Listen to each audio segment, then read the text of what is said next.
Welcome to Discovering True Health, where our goal is to provide you with cutting-edge health information through research, interviews with experts, and personal journeys to true health. Our message is a message of hope and healing, and our mission is to bring you on a journey to discovering true health, to not only find wellness, but to thrive.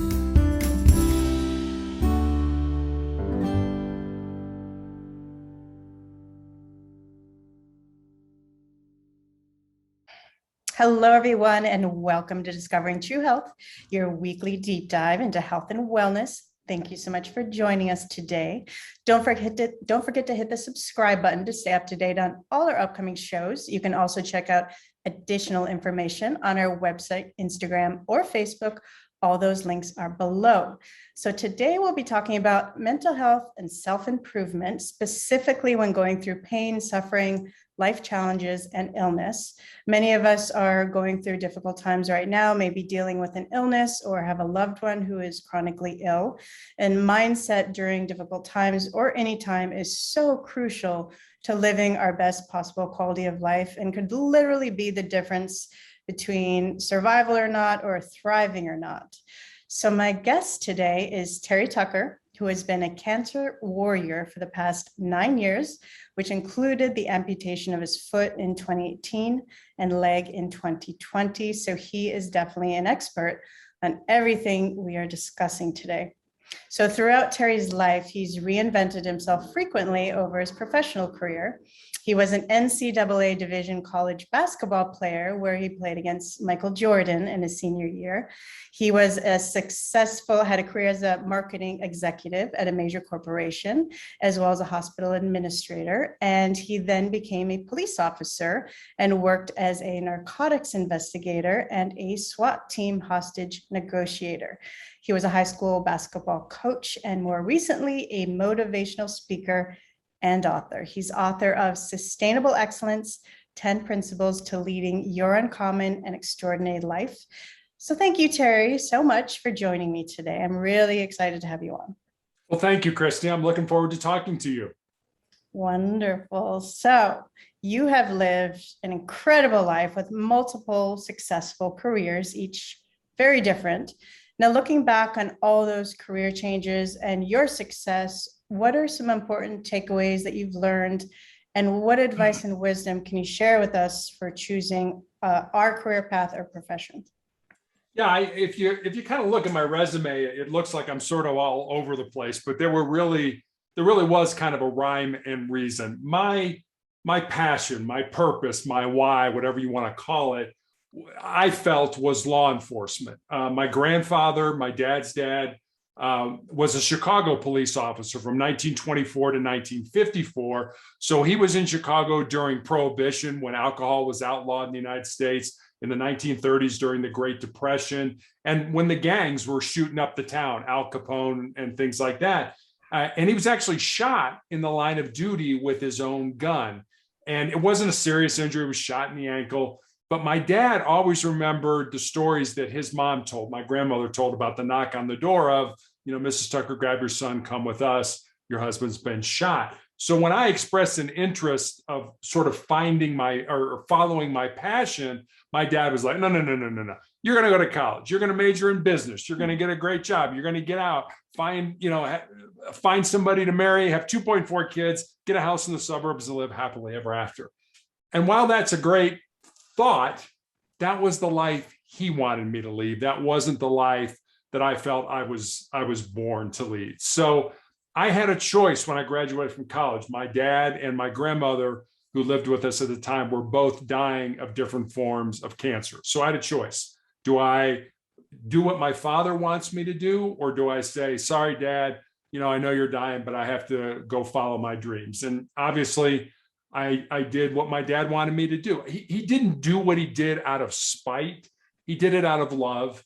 And so I went into business for several years. And I kind of joke, I did what every good son did. I waited till my father died, and then I followed my dreams. And that's exactly what I did. I became a 37-year-old rookie policeman. And I know there's people out there that are listening to us that, they've got that family dynamic. And there's somebody that's sort of whether it's a parent or a grandparent or somebody that's kind of pushing them in a direction that they feel is best for them, and yet their passion or their purpose is in another direction.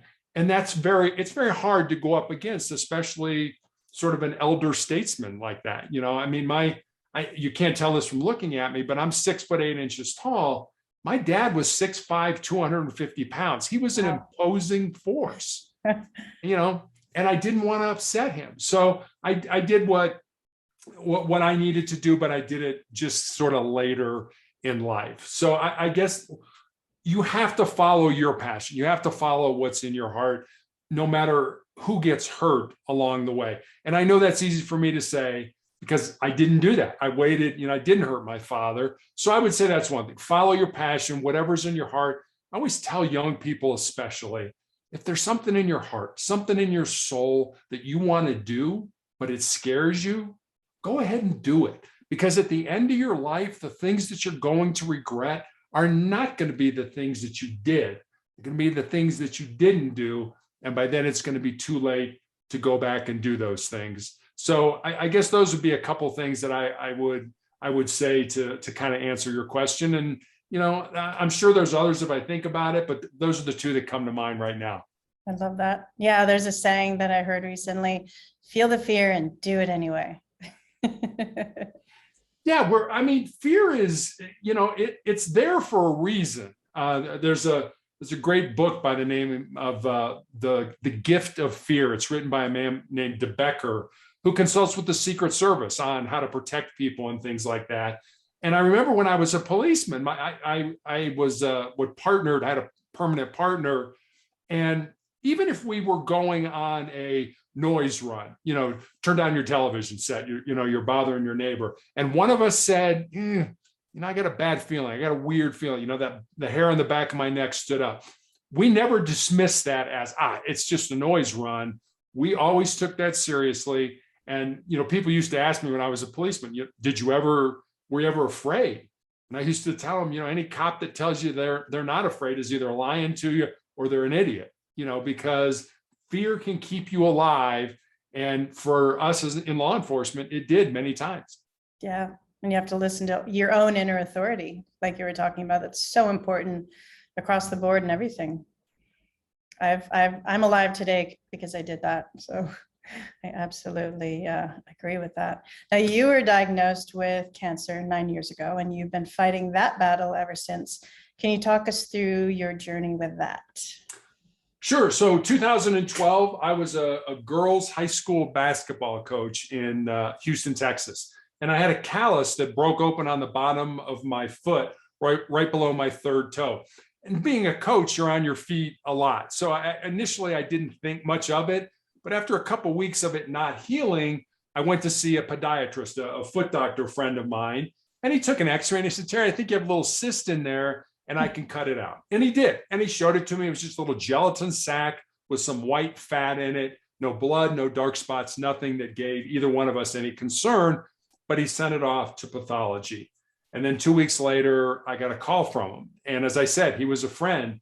And the more difficulty he was having telling me what was going on, the more frightened I was becoming, until he just kind of laid it out for me. He said, Terry, I've been a doctor for 25 years.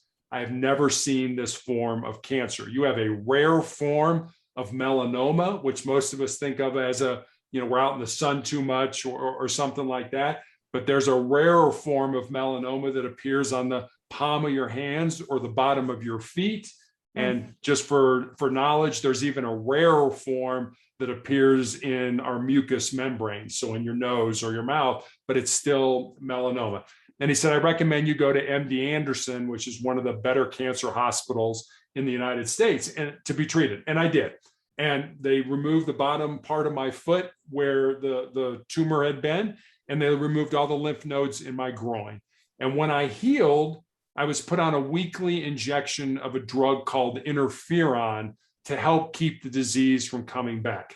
And basically what interferon did for me is it gave me severe flu-like symptoms for 2 to 3 days every week after each injection.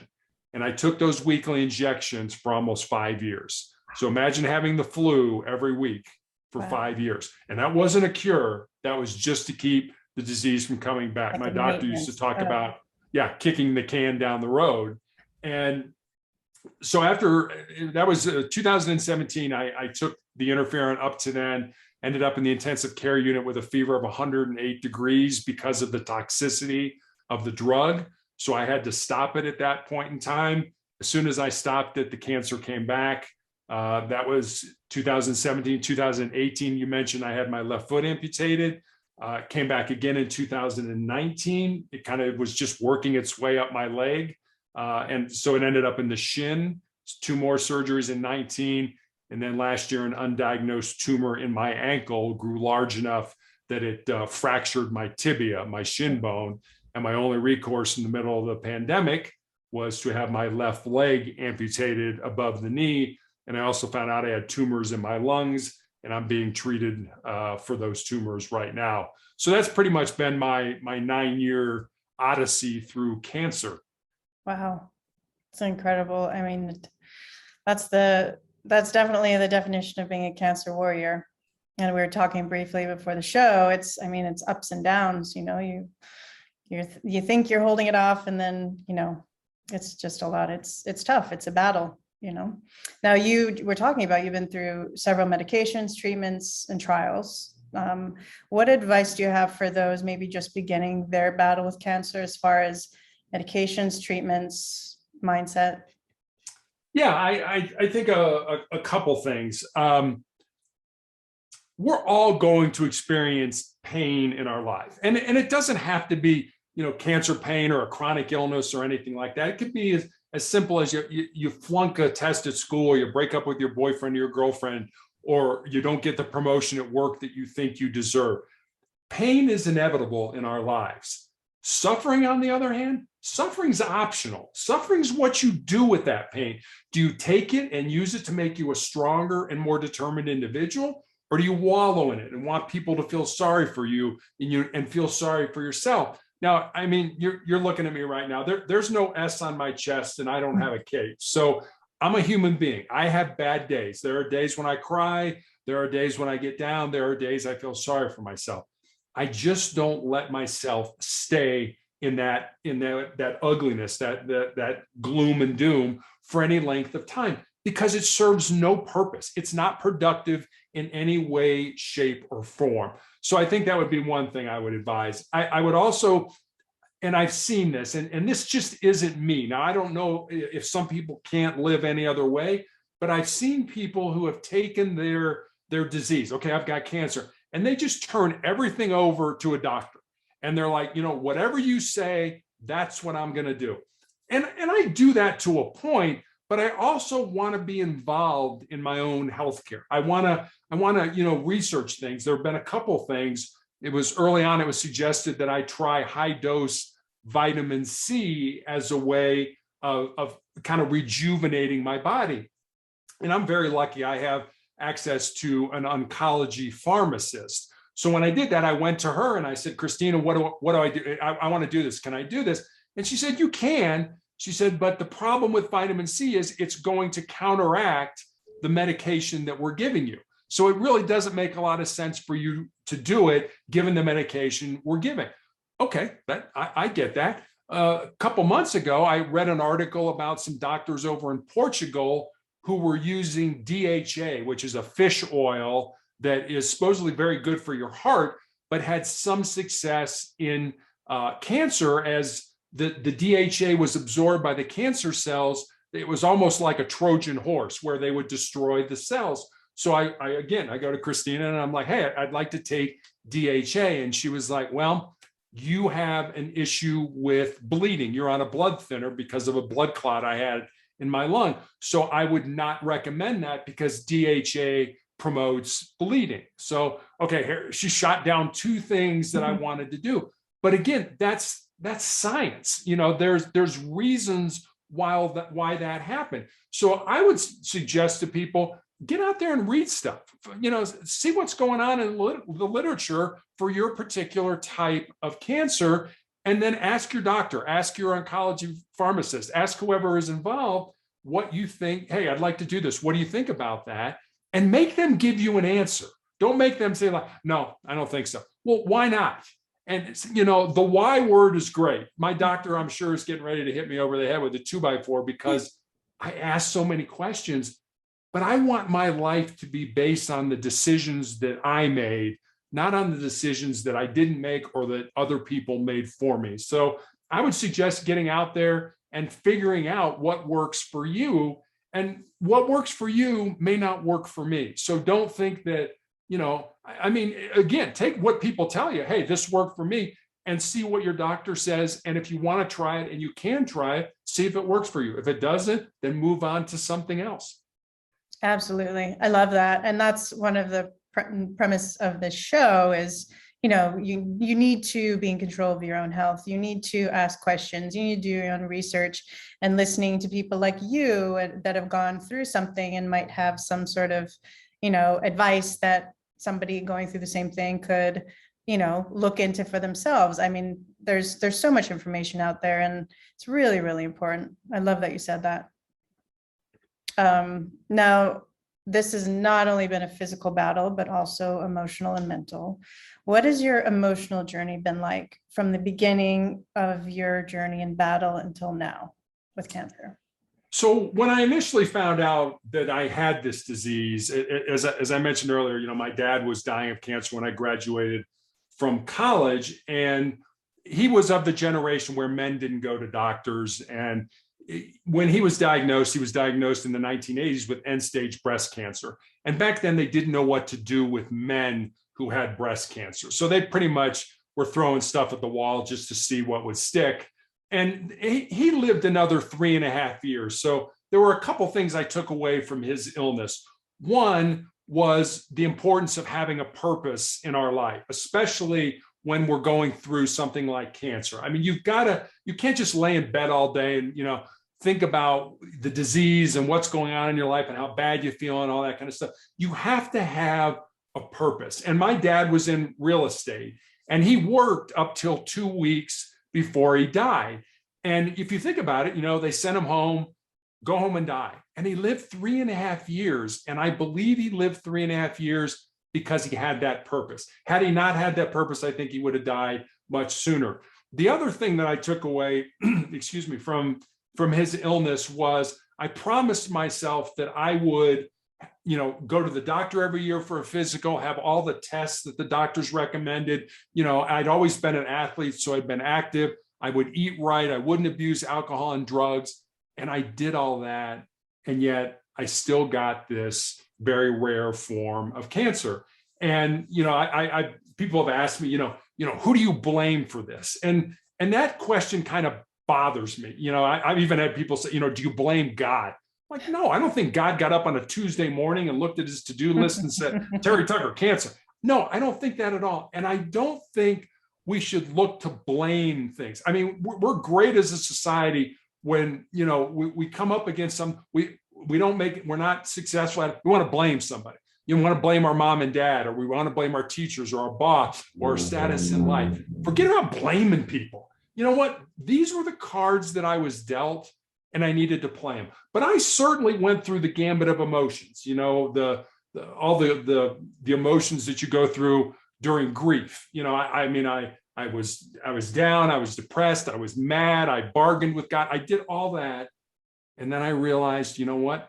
None of that's going to matter. These are the cards that I've been dealt, and I need to play these cards to the best of my ability. And so that's what I did. And during this 9-year journey, I've come up with what I call my 4 truths. And I'll give those to you. They're sitting right here on a Post-it note. I have them on my desk, and they're just one sentence each, but they're important to me. They're part of who I am.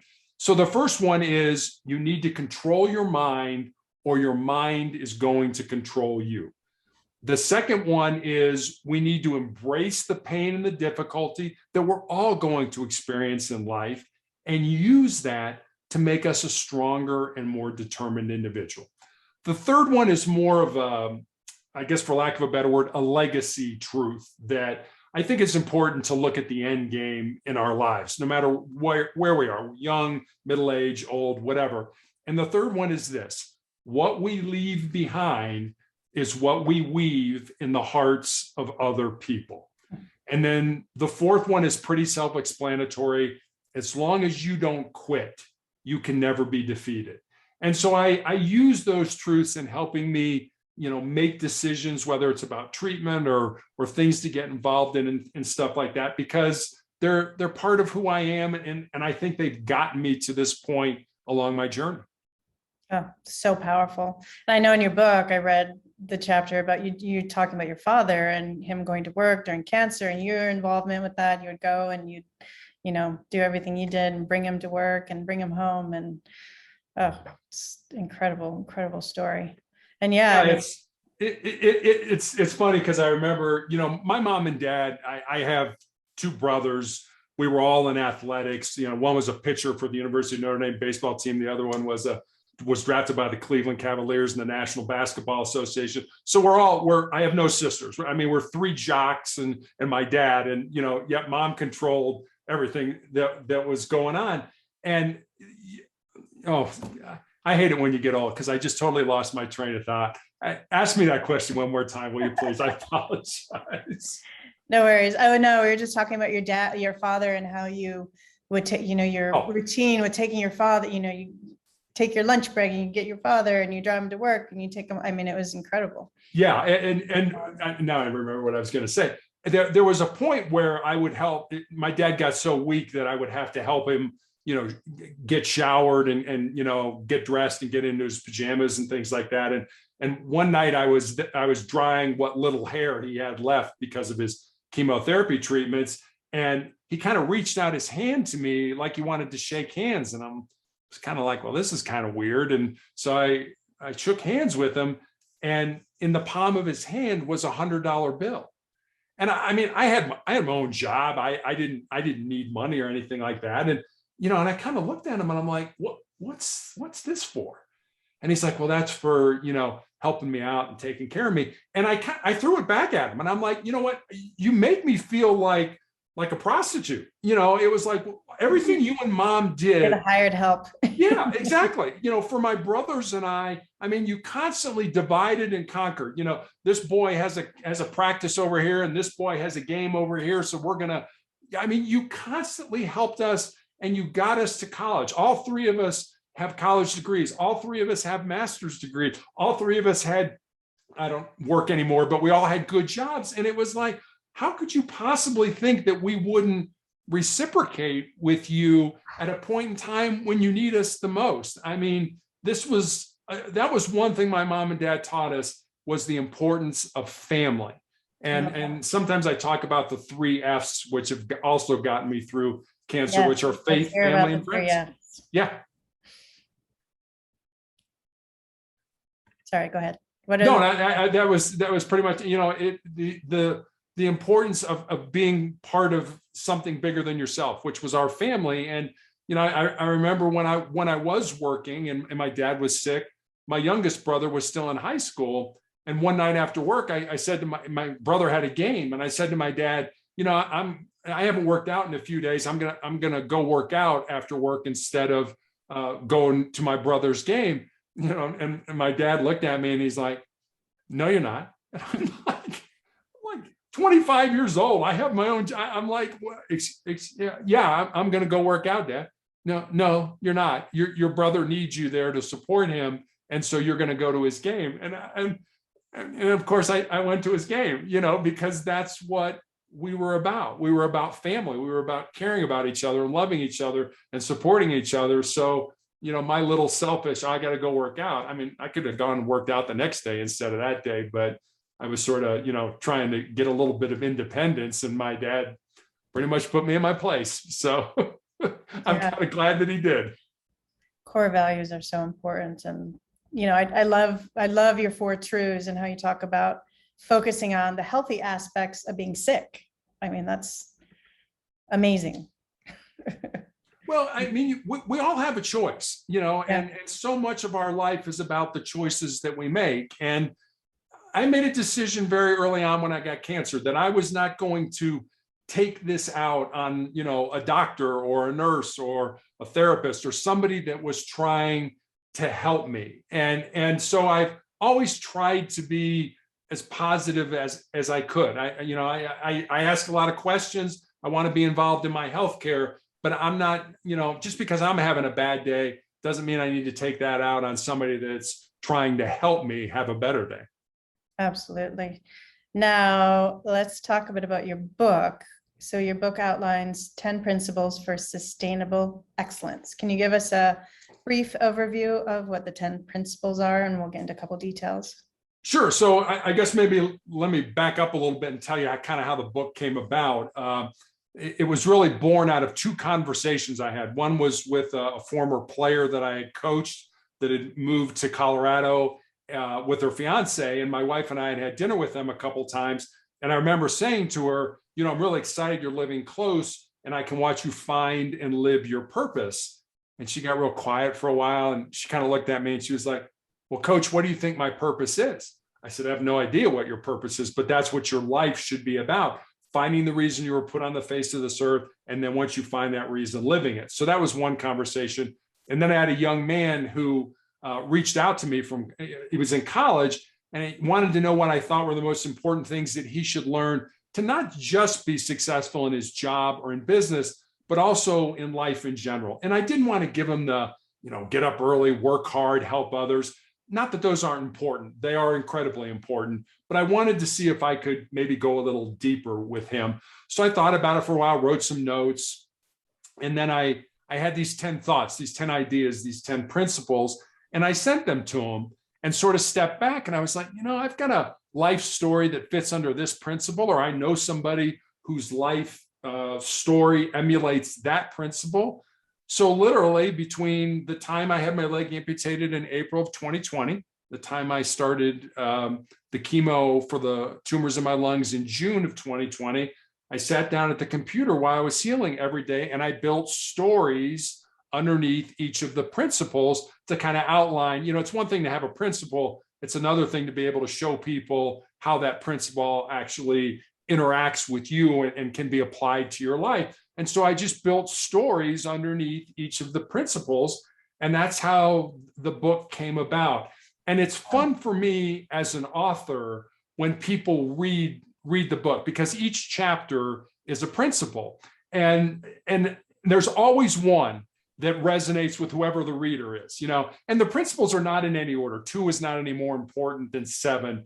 But it's always fun for me when somebody says, oh, number 3 was the one I really liked, or number 8 was the one. And it's fun for me because the one that I like the most, the one that resonates with me, is the chapter that's entitled Most People Think with Their Fears and Their Insecurities instead of using their minds.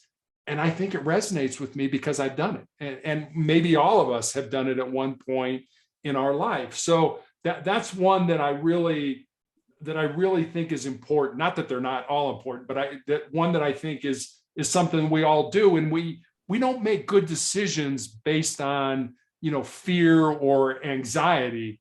We make good decisions when we're, rationally thinking about what we should do. So that's one. There's a chapter in there about the importance of failing, and failing often, especially when you're young. I mean, people who don't want to fail they're not failing because they're not doing anything. And if they're not doing anything, it's kind of the old Shawshank Redemption movie where, they have the phrase, get busy living or get busy dying. If you're not living, if you're not growing, then you're dying. So I think it's important that people fail. And like I said, especially when you're young, don't worry about, make those mistakes when you're young, because hopefully you won't make them as you get older, as you learn. That's an important one. There's one that I learned when I was a negotiator on the Swat team about listening. And, a lot of what we did as police officers was face-to-face. If we were writing a ticket or we were called on a radio run to somebody's house for whatever the reason. And so we're dealing with people face-to-face, and we can take visual clues from their behavior. If they're balling up their fists, maybe they want to fight us. If they're, kind of looking around while we're talking to them, maybe they're looking to run. And we can see that, and we could do something to mitigate it. We can sit them down, we can handcuff them, we can put them in our car, whatever's appropriate for why we're there. But as negotiators, we did not have that luxury. The person we were negotiating with was not with us. And so we had to figure things out based on what people were saying, what they weren't saying, and how they were saying it. And so there's a chapter in there about the importance of listening, and not listening to respond, but listening to understand. And I think as a society, as a world, we're kind of in all right, Christy, hurry up and say what you're going to say because I'm going to get my 2 cents in, as opposed to, okay, Christy, I hear what you're saying. Let's talk about why you feel that way or where you're coming from and things like that. So that's another chapter that's in there. And I mean, I don't know, you're looking at the book. Which one resonates with you? I mean, what? So many. There was a point, and the incredible thing is within each chapter, there you have so many incredible quotes, and there's just so many little tidbits within each, major point that you have. Like one I really love that I feel like I've kind of really stuck with me and started implementing right away as soon as I read it was your story about how your friend, I believe it was you were in high school or college, but his family they were Japanese. And you went to in grade school, yeah. Or grade school, okay. So you went to his house for dinner and you noticed that everything they did was even mundane things with such focus and meticulously and such complete presence, like even setting the table and the way everything was placed on the table and the way they made the food. And I was like, whoa, like, I do practice awareness, but do I practice awareness every second of the day? Like I was trying it, I remember after reading that chapter being like, just washing my hands and being 100% there while I was putting the soap in my hand. I'm like, that's a completely different experience. Like, that's what I want to achieve every single, like having that, each and every thing I do, put that awareness into it and that perfection into it, because everything's important. And I guess there's a saying, how you do one thing, that's how you do everything. Yeah, it really was. I mean, it was, as Americans, we kind of belly up to the table and just shovel it in. And I mean, I hate to say this, but, when my brothers and I get together, literally, if you say, pass me a roll, somebody may grab a roll and just throw it to you. I mean, that's kind of, it doesn't usually happen. And my mother always corrects us when we do that, but we kind of laugh about that when we get together. And so, we're just not, you're right. We're not present. We're not, this is, I take so much pride in how I do things. And, I take time and it's meticulous and it's perfect. And we don't do that a lot. And, Yes. Other cultures do. And it's Yes. kind of nice when you see that. Absolutely. Yeah. And it's a mindfulness to another level. Now in your book, and we touched on this earlier, you also talk about finding our purpose, and we talked a bit about it, finding our why. Talk about why it's so vital to find our why, and what's your wisdom or advice on how to approach our search for our purpose? Yeah, I recall a quote, and I don't remember if I put this in the book. I think I might have, from Mark Twain, who said that the 2 most important days of our lives are the day we're born and the day we figure out why. It's in your book. And I love that quote. I mean, it's if you think about it, we were all put here for a reason. There's never been anybody like Christy ever before this, and there never will be anybody after this. That's how unique you are. That's how unique I am. That's how unique your listeners are. And if you think about that, we're not all born with the same gifts and talents, but we all have the ability to become the best person that we're capable of becoming. And this has absolutely nothing to do with, how much money you make, what kind of job you have, what kind of car you drive, what kind of house you live. That's not what we're talking about. So many people in life live a casual existence. And because of that, their goals, their dreams, their aspirations become a casualty of that unplanned living. I remember, and I think I put this quote in the book as well, there's a Native American Blackfoot proverb that I absolutely love. And it goes like this: when you were born, you cried and the world rejoiced. Live your life in such a way so that when you die, the world cries and you rejoice. And I think the important part of that quote is live your life.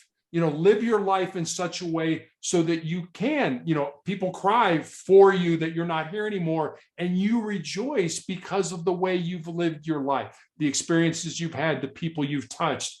And I've come to believe as I've gotten older that, in all honesty, our purpose in life, the overreaching purpose, is about service, is about giving back to yourself.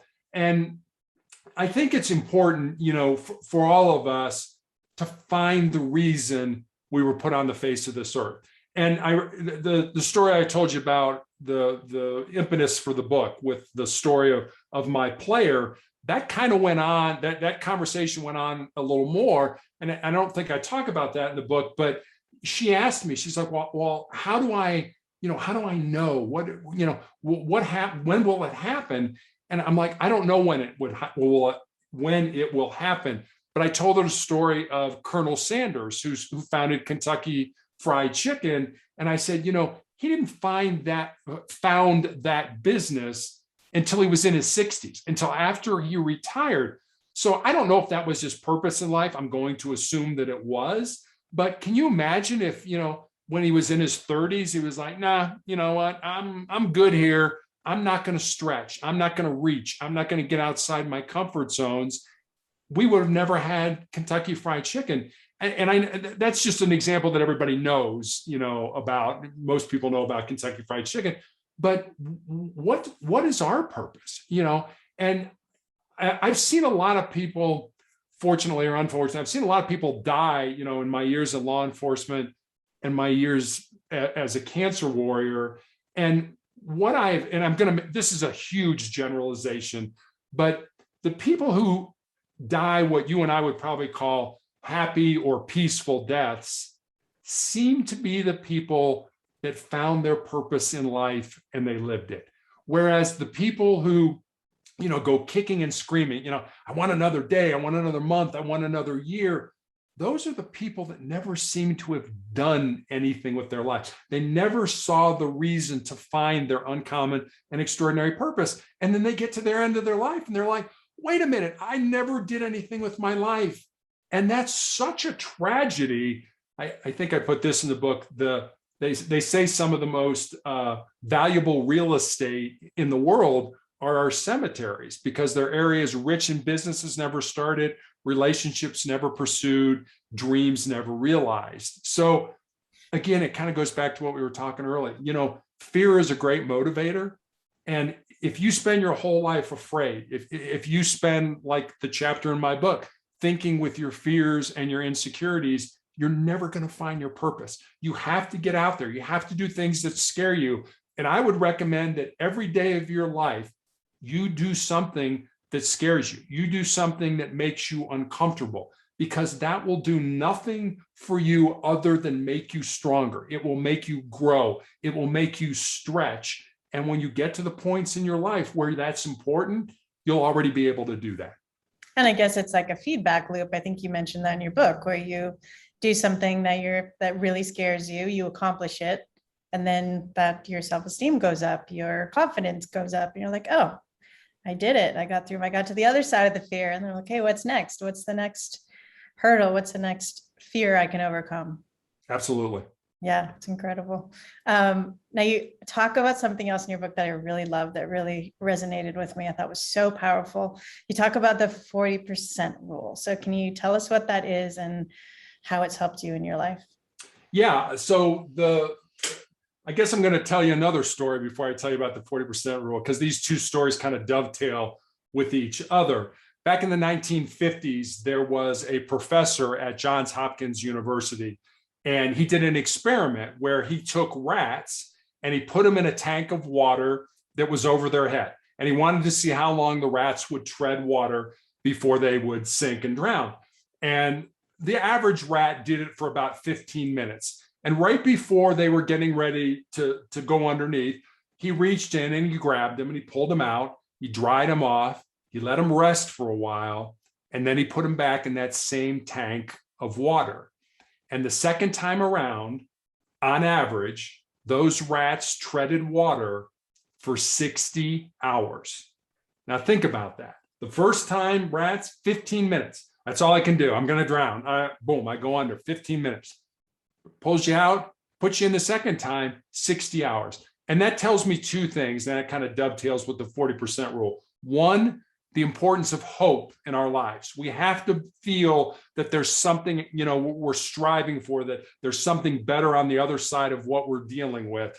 And hope is what gets us there. So hope is number one. And number two, how much more our physical bodies are capable of doing. And where the 40% rule comes in, I have a friend of mine who is a former Navy SEAL. And the SEALs kind of came up with this 40% rule. One of the SEALs, David Goggins, is kind of the person who is quoted as the inventor of it. But the 40% rule basically says, if you're at the end of your rope and you can't run another step, you can't swim another lap, you can't do another push-up for the SEALs, and the Navy SEALs are part of the military, then you're only at 40% of your maximum.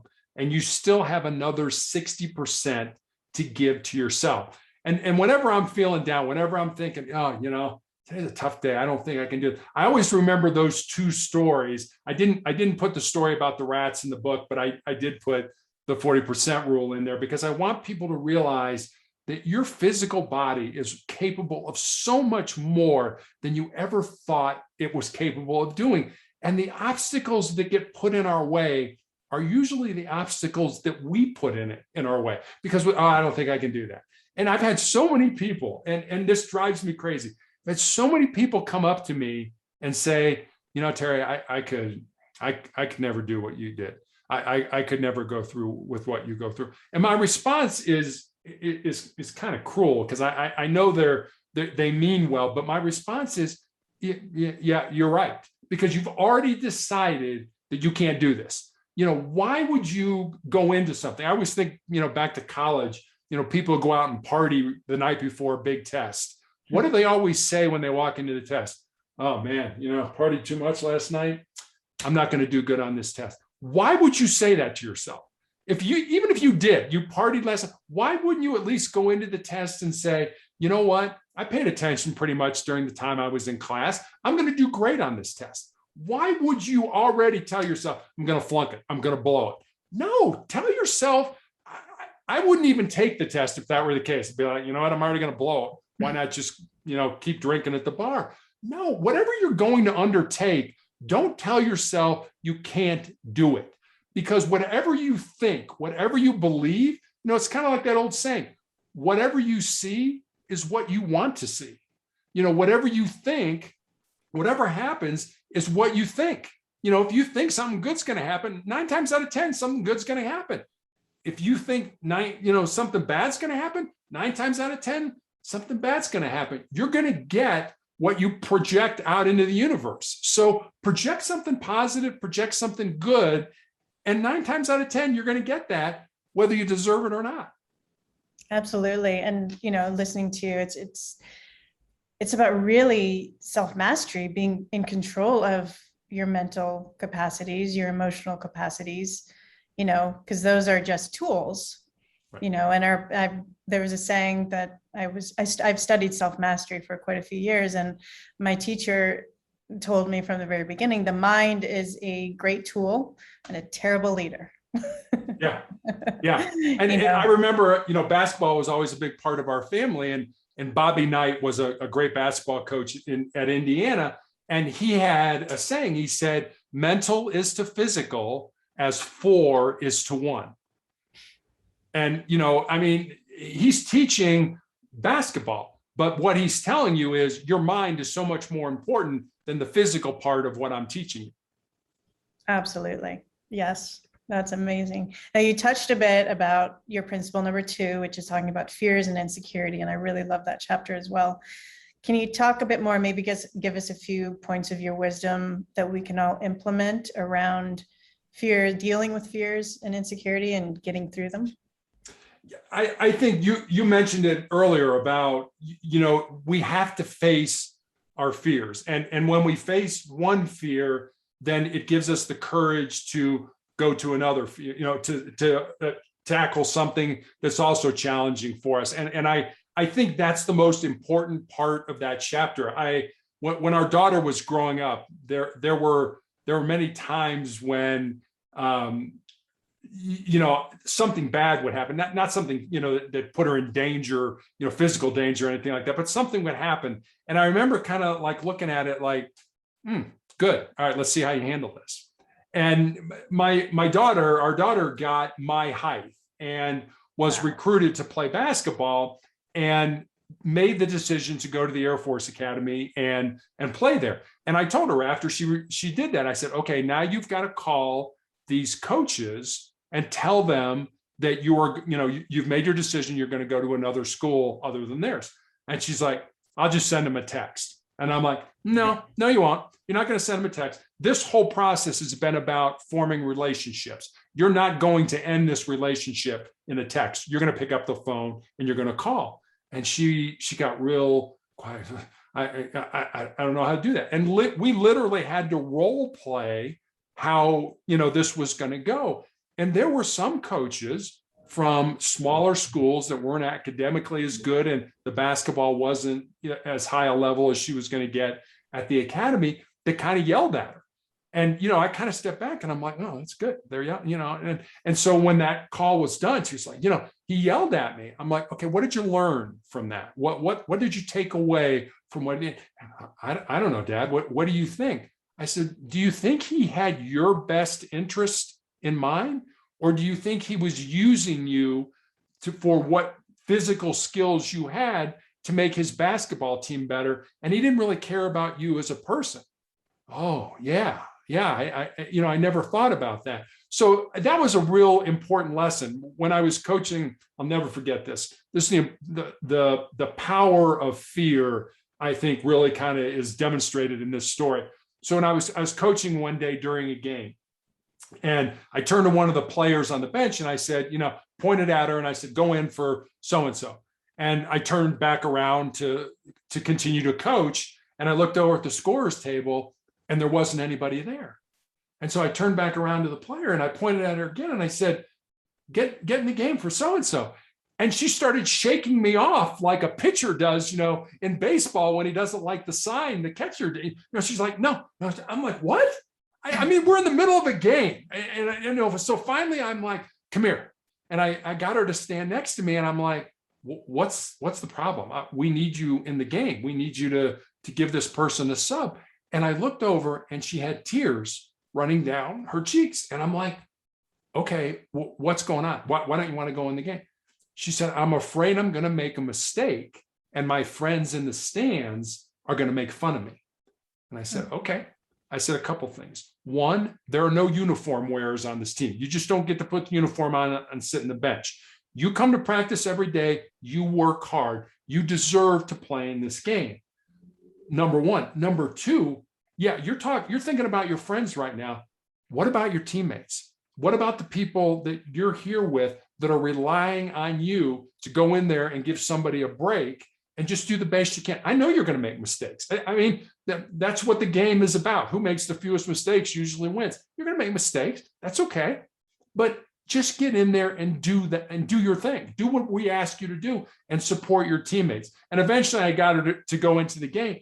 But I remember thinking how fear can just immobilize us. It's like, coach, no, I don't want to go into the game. What do you mean you don't want to? I've never in my life as a basketball coach had anybody tell me they didn't want to play in the game. My practices were always so much harder than the games were. It's like, get in there and play and have fun and do what we do here.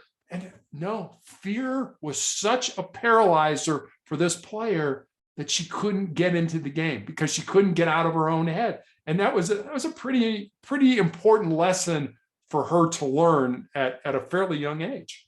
Absolutely. And from listening to the stories you just told, what I was kind of brought to me was, it sounds like there's silver linings in every fear we confront. there's a lesson, there's some fears, obviously, when you're a police officer, it's to save your life, but other types of fears, like with your daughter, there was a lesson to learn and a realization and a confidence building. So there's always some sort of silver lining to a fear. Yeah, you should be able to take something away from conquering a fear. What did I learn, about another person? What did I learn about myself? What did I learn about a circumstance based on overcoming, an adversity, whatever that adversity is, whether, it's fear or anxiety or whatever that is. And I'm not sure a lot of people do that. They don't take the time to, sort of step back and say, what did I learn here? What can I take away that's going to make me a stronger person the next time I confront a challenge or an anxiety or a fear? Absolutely. I mean, I even know with my battle with, COVID last year, there was so many silver linings I got out of it. I mean, the show is one of the outcomes of that, and it's been so fulfilling to me. And I've met so many amazing people like you and doctors and people that have actually are helping me. So yeah, I mean, I find in my own life, there's always a silver lining if you have that right frame of mind to look for it. Exactly. So now, speaking of difficult times, we're currently living through some challenges. We have the pandemic, many are going through job loss, financial instability. There are people with chronic illness, regular illness. What's your advice on confronting major life challenges? Again, I think a lot of the challenges that we face in our lives are ones that we put there. And I've always believed that, and even from a young age, I've always believed that everything you need to be successful in life is already inside you. You just need to find it and pull it out. I mean, we're always, I guess maybe I can illustrate this with a story. So I've always been a big fan of Westerns growing up. And my mom and dad used to let me stay up and watch, Wild Wild West and Gunsmoke and stuff like that. 1993, you may have seen this movie. The movie Tombstone came out, and it starred Val Kilmer as a man by the name of John Doc Holliday and Kurt Russell as a man by the name of Wyatt Earp. Now, Doc Holliday and Wyatt Earp were two living, breathing human beings who walked on the face of the earth. They're not made up characters for the movie. And Doc was called Doc because he was a dentist by trade, but pretty much he was a gunslinger and a card shark. And Wyatt had spent his entire life being a lawman. So these two men from entirely opposite backgrounds come together and form this very close friendship. And at the end of the movie, Doc is dying at a sanitarium in Glenwood Springs, Colorado, which is about 3 hours from where I live. And the real Doc Holliday died in that sanitarium, and he's buried in the Glenwood Springs Cemetery. And Wyatt at this point in his life is destitute. He has no money, he has no job, he has no prospects for a job. So every day he comes to play cards with Doc, and the two men pass the time that way. And in this scene, they're talking about what they want out of life. And Doc says, I was in love with my cousin when I was young, but she joined a convent over the affair. But she's all that I ever wanted. And he looks at Wyatt and he says, what about you, Wyatt? What do you want? And Wyatt kind of nonchalantly says, I just want to lead a normal life. And Doc looks at him and says, there's no normal, there's just life, and get on with living yours. Christy, you and I know people that are sitting out there that are like, when this happens, I'll have a normal life. When that happens, I'll have a successful life. When this happens, I'll have a prosperous life. What I'm saying is, don't wait. Don't wait for life to come to you. Go out there and find out what your purpose is in life and live it. And you're going to face challenges. You're going to face challenges like COVID or being laid off or whatever it ends up being. But use those challenges as stepping stones to figure out what your purpose is. Don't just sit back and, again, going back to, pain is inevitable, suffering is optional. Don't wallow in it. Don't sit there and say, woe is me. You can do so much more. Just listen to the stories I told about, the rats and the 40% rule. You can do so much more than you ever thought you could do. The limits that you're going to face in life are the limits you're going to put on yourself. Don't put those limits on there. Take whatever garbage, as a cancer patient, a lot of times we talk about embracing the suck. This sucks. It sucks to go through this. But if you embrace it and use it to make you a stronger person, you can overcome anything that ends up in your path and prevents you from finding your purpose. Oh, beautiful. You're so amazing. Now, important traits and tools that we need in order to live our extraordinary life. What are a few? I'm going to throw that question back to you. You tell me. Let's see. I would say being able to get past your fears and just doing it instead of getting stuck in your fears. I would say fighting through it, like not accepting death, not accepting quitting, like just don't quit. I mean, I guess going through my experience with COVID was powerful because I was in a place where, I could have not made it, but I didn't accept that. I was like, no, I will find somebody that can help me. I will get through this. I will figure it out. And, really having an open mind and really, asking, like you were talking before, asking your own questions, asking a lot of why, asking, try to figure things out for yourself. Try to, go out there and listen to a lot of different opinions and find knowledge out there. But yeah, I think those are some important ones that I've learned from my own life experiences recently. Let me add one to that. And it's the title of the last chapter in the book. And it's probably the most important thing that I think gets lost in everything we do in life. And that's love. Whether we love ourselves, whether we love, our family, our friends, people who don't deserve to be loved.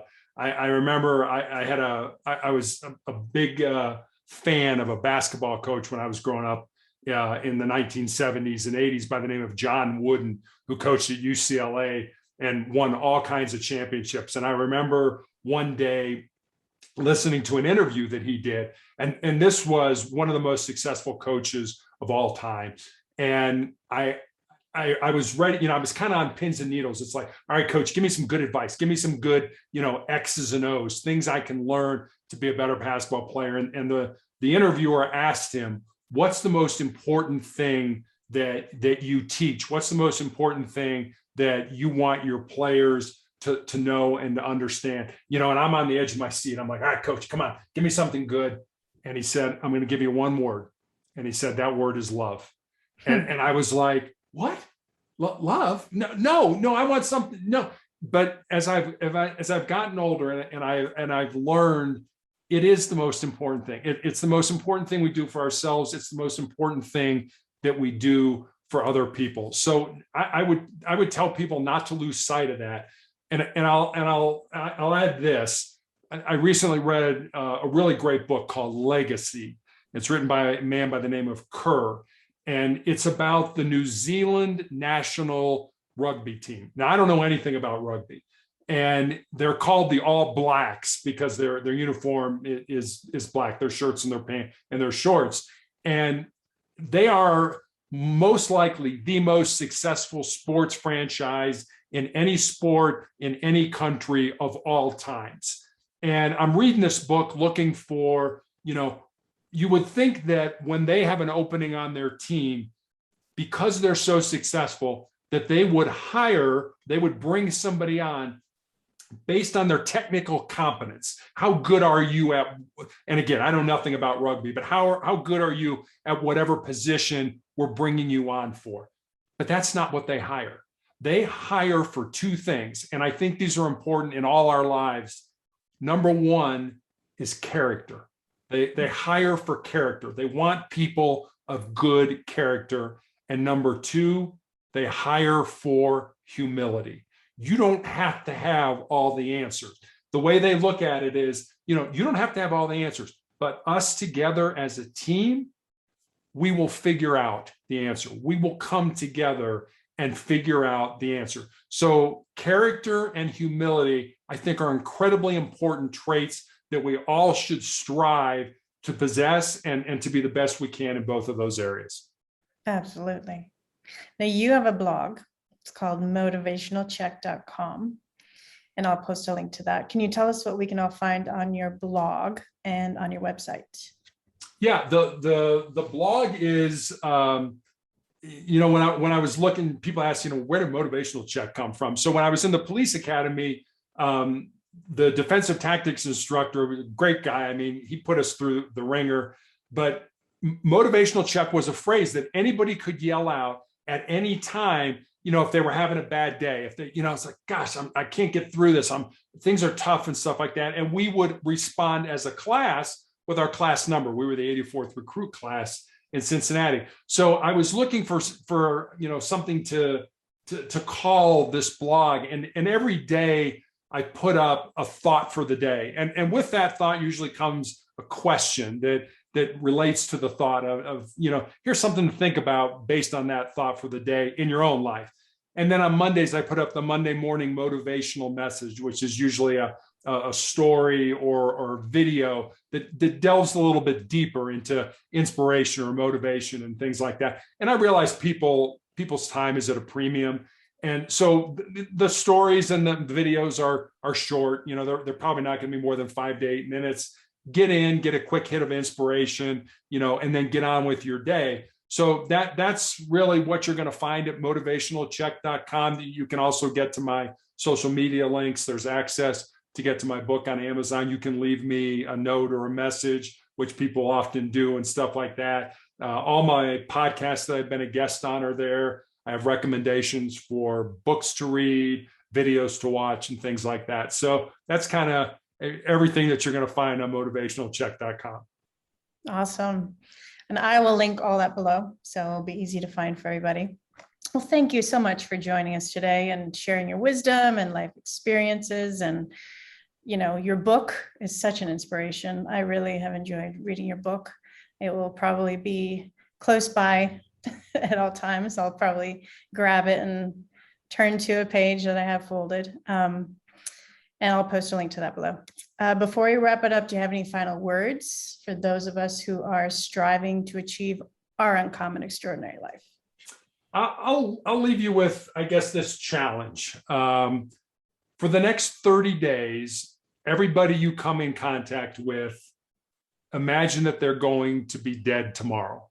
So the person who cuts you off in traffic, or the person at the office who takes credit for your work, or your 16-year-old that's driving you nuts at home, imagine that they'll be dead tomorrow, and do that for 30 days. Because if you do that, two things are going to happen. You're going to have a greater appreciation for people in general, and you're going to have a whole lot less stress in your life. And it's a really powerful thing to realize that you're with somebody that may not be there tomorrow. And I have experienced that. I mean, there were people that I've been on trials with, that I've been on treatment with, that were here one day, in the hospital the next day, and gone the next day. So think about that, and you'll realize that a lot of the things that we get upset with other people about really aren't worth it. So do that challenge for the next 30 days and see how better your life is. And Thank you very much for having me on your show. It's been an absolute pleasure. Definitely. Thank you so much. That's powerful. And I definitely will be doing that. If you like this video, please like and share it with others. This information could really help someone you may know.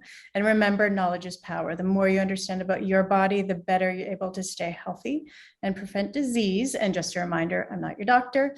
Don't take this as medical advice. If you have questions about your healthcare, reach out to your practitioner. Don't forget to hit the subscribe button to stay up to date on our future shows. And stay tuned for the next episode of Discovering True Health.